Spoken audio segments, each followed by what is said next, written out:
Connaissez-vous votre ombre? Qui as-tu peur de devenir? Aujourd'hui, chez Psych-Sapiens, nous explorons l'un des concepts les plus transformateurs de la psychologie analytique, l'ombre. Comme l'a révélé le célèbre psychiatre Carl Gustav Jung. Nous portons tous une ombre, et moins elle est intégrée à la vie consciente de l'individu, plus elle devient noire et dense. Cette observation profonde de Jung éclaire un chemin essentiel vers la connaissance de soi. Il poursuit, si une infériorité est consciente, il y a toujours une possibilité de la corriger. Mais si elle est refoulée et isolée de la conscience, elle n'est jamais corrigée et peut exploser soudainement dans un moment d'inattention. Qu'est-ce que cela signifie en pratique? Jung nous met en garde contre les dangers de nier des parties de nous-mêmes. Ce que nous rejetons ne disparaît pas ou il se cache simplement dans les ombres de notre psyché, gagnant en puissance et attendant le moment pour émerger, souvent de manière destructrice et inattendue. Jung a distingué deux types d'ombres, l'ombre personnelle ou le côté sombre de notre propre personnalité ou est l'ombre collective ou les aspects sombres niés par notre société. Les deux exercent une influence puissante sur nos vies, même lorsque nous n'en sommes pas conscients. L'ombre personnelle représente ce que nous refusons de reconnaître en nous-mêmes ou la somme des qualités que nous considérons comme désagréables ou inacceptables. Ce sont nos infériorités perçues, nos impulsions rejetées et nos désordres jugés inappropriés. Comme l'a observé le psychologue Robert Bly dans son livre Une petite ombre, nous pouvons penser à l'ombre comme à un sac que nous traînons derrière nous depuis l'enfance. Dedans, nous plaçons toutes les parties de nous-mêmes qui ont été désapprouvées par les parents, les enseignants et les autorités. Un aspect fascinant de l'ombre est sa capacité à se manifester aux moments les plus inattendus. As-tu déjà lâché une remarque cinglante lors d'une conversation amicale? Ou as-tu agi contre tes valeurs sous la pression? Ce sont des moments où l'ombre émerge, particulièrement lorsque nous sommes anxieux, sous l'influence de l'alcool, ou lorsque nos défenses psychologiques sont affaiblies. Le mécanisme le plus significatif lié à l'ombre est la projection. Lorsque nous nions des aspects en nous-mêmes, nous projetons ces mêmes éléments sur les autres. Comme l'a observé Jung, ce que nous refoulons en nous devient souvent ce que nous critiquons le plus chez les personnes qui nous entourent. Il est possible d'avoir une conscience partielle de sa propre ombre, en la maintenant sous un certain contrôle du moi. Cependant, beaucoup résistent fortement à sa reconnaissance. Lorsque cela se produit, le moi ne perçoit même pas le comportement sombre, perdant toute possibilité de le contrôler. Dans ces conditions, l'ombre gagne en autonomie, se manifestant à travers des humeurs inexplicables, une irritabilité explosive et même une cruauté apparemment injustifiée. Jung a souligné l'importance de développer une conscience de notre ombre à travers la psychothérapie, en identifiant ses projections dans nos relations quotidiennes. Ce processus, bien que difficile, est essentiel pour un développement psychologique authentique. Un aspect souvent négligé est que l'ombre n'est pas exclusivement négative. En explorant notre ombre, nous accédons à des qualités positives qui étaient restées endormies. Comme l'a écrit Jung, l'ombre exhibe une série de bonnes qualités, comme des instincts normaux, des réactions appropriées, des perceptions réalistes, des impulsions créatives et d'autres potentiels précieux. Marie-Louise von Franz, collaboratrice proche de Jung, a offert une perspective éclairante: l'ombre n'est pas nécessairement toujours un ennemi. En réalité, elle est exactement comme tout être humain avec qui l'on doit coexister, parfois cédant, parfois résistant, parfois donnant de l'amour, selon ce que la situation exige. L'ombre devient hostile uniquement lorsqu'elle est ignorée ou mal comprise. Pour comprendre comment l'ombre affecte concrètement nos vies, considérons un exemple. Imagine quelqu'un qui a intériorisé la croyance qu'être assertif équivaut à être impoli. Cette personne a refoulé sa propre assertivité, perdant la capacité de s'exprimer honnêtement. Les conséquences peuvent être graves, au moins de proactivité professionnelle, des difficultés à négocier des augmentations de salaire, des problèmes financiers subséquents. Ce qui est révélateur, c'est ce qui se passe lorsque cette personne rencontre quelqu'un de naturellement assertif. Au lieu d'admiration, un ressentiment inexplicable surgit, une envie inconsciente mêlée de culpabilité. Ces sentiments intenses signalent l'ombre en action. Les aspects précieux de l'assertivité, niés et projetés, doivent être réintégrés, ce qui exige d'abandonner l'orgueil et de reconnaître ses qualités refoulées. Un chemin privilégié pour accéder à notre ombre est à travers les rêves. Dans ceux-ci, l'ombre apparaît souvent comme une figure du même sexe que le rêveur, une manifestation de l'inconscient fonctionnant comme un juge interne qui nous confronte à des aspects que nous préférons ignorer. Le résultat typique de cette rencontre est un silence embarrassé, une reconnaissance réticente de vérité sur nous-mêmes. Le processus d'identification et d'intégration du contenu de l'ombre est connu sous le nom de travail avec l'ombre. Jung n'en minimisait pas la difficulté où il le décrivait comme un travail douloureux d'auto-éducation, impliquant des négociations internes difficiles. Dans ses écrits, Jung compare ce processus aux travaux d'Hercule, suggérant le niveau d'effort nécessaire. Comment réaliser ce travail en pratique? Il existe deux dimensions d'observation, externe et interne.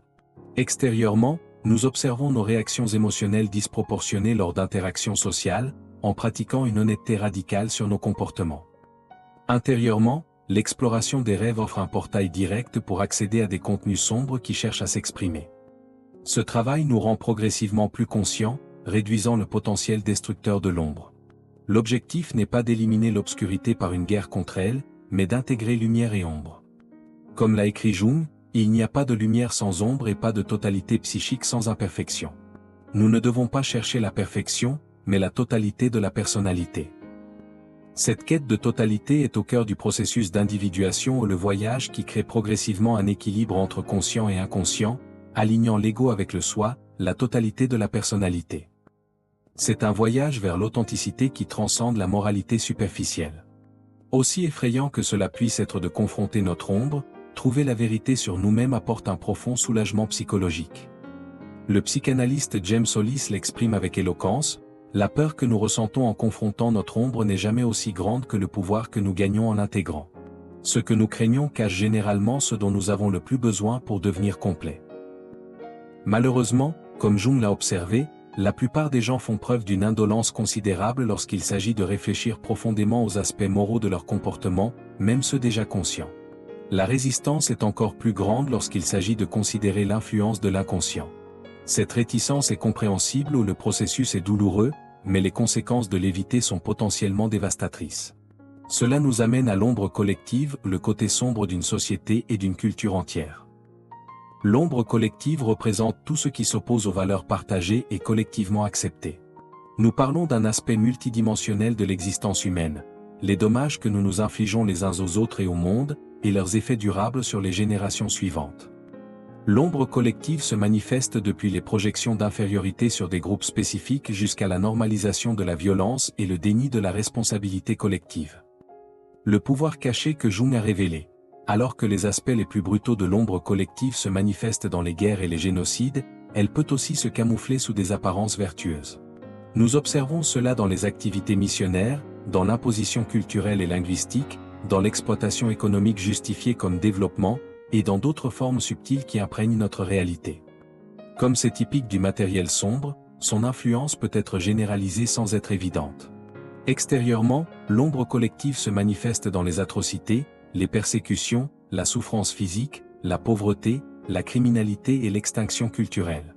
Intérieurement, elle s'installe dans les profondeurs de chaque psyché, produisant de l'autodépréciation, de la dépression, de l'impuissance et des désirs de vengeance, une tentative inconsciente de faire ressentir aux autres une partie de notre propre douleur insupportable. L'ombre collective représente ce que nous appelons traditionnellement le mal. Dans la tradition chrétienne, ce phénomène serait personnifié par le diable. Jung a observé que lorsque quelqu'un est possédé par ses forces, il y a une perte temporaire de l'humanité, remplacée par une nature presque démoniaque. Face à ce phénomène, Jung propose que notre réponse principale au mal doit être la quête de la connaissance de soi et de la totalité, ce qui suppose d'assimiler le matériel sombre. Comme il l'a souligné, nous devons reconnaître sans relâche à la fois le bien dont nous sommes capables et les crimes que nous pourrions commettre dans des circonstances spécifiques. Nous identifions un problème sombre social lorsqu'il existe des preuves de déni, de projection et de manque de responsabilité face à des questions moralement pertinentes. Dans ces cas, assumer la responsabilité devient crucial. Le courage avec lequel nous supportons notre propre obscurité libère les autres de la portée pour nous un principe aux implications profondes pour la guérison sociale. Considérez comment nous répondons à des exemples historiques de souffrance de masse, guerre, génocide, système d'oppression ou dont les effets continuent de résonner. Le déni, souvent lié au désir de passer à autre chose, apparaît comme une réaction commune. Tout au long de l'histoire, il y a eu diverses tentatives pour faire face à des passés douloureux. Excuses publiques, gestes de repentir, réparation, pèlerinage vers des lieux de souffrance collective. La question fondamentale, comment pouvons-nous faire face au passé pour que l'intégration de l'ombre se produise profondément dans une population, plutôt que de manière symbolique à travers des politiques superficielles? Le processus d'exprimer l'indicible est inévitablement douloureux pour tous les concernés. Toute approche ne peut être considérée comme réussie que lorsque des sentiments profonds ont été exprimés et véritablement entendus, et lorsque la responsabilité a été véritablement assumée. La vérité, aussi douloureuse soit-elle, représente la manière la plus viable de faire face à un passé traumatique. Un exemple historique révélateur fut l'Allemagne nazie, où des citoyens ordinaires, succombant à leurs ombres non reconnues, sont devenus capables d'atrocités qu'ils n'auraient jamais commises dans des circonstances normales. Cet exemple illustre comment l'ombre personnelle fonctionne comme un pont vers l'ombre collective. Il devient essentiel de résoudre d'abord nos conflits internes et de reconnaître notre ombre personnelle, afin de ne pas devenir des véhicules inconscients de l'ombre collective. Comme l'a observé l'analyste Gingia Murestein, l'ombre non intégrée d'un individu est facilement activée par des mouvements collectifs. Les gens peuvent être emportés par des idéologies précisément parce qu'elles résonnent avec des aspects non reconnus de leur propre psyché. En élargissant notre conscience, nous influençons positivement les autres. Une société d'individus attentifs développerait une perception plus aiguë des conflits humains, permettant une prise de conscience qui pourrait nous aider à éviter la répétition des mêmes cycles historiques destructeurs. Les impulsions de la guerre ne sont pas seulement là-bas, elles résident en chacun de nous, prêtes à être activées sous certaines conditions. Nous partageons la responsabilité de ce potentiel collectif de destruction. Pour synthétiser ce voyage, nous devons d'abord reconnaître notre ombre personnelle, en entrant dans une négociation honnête avec elle.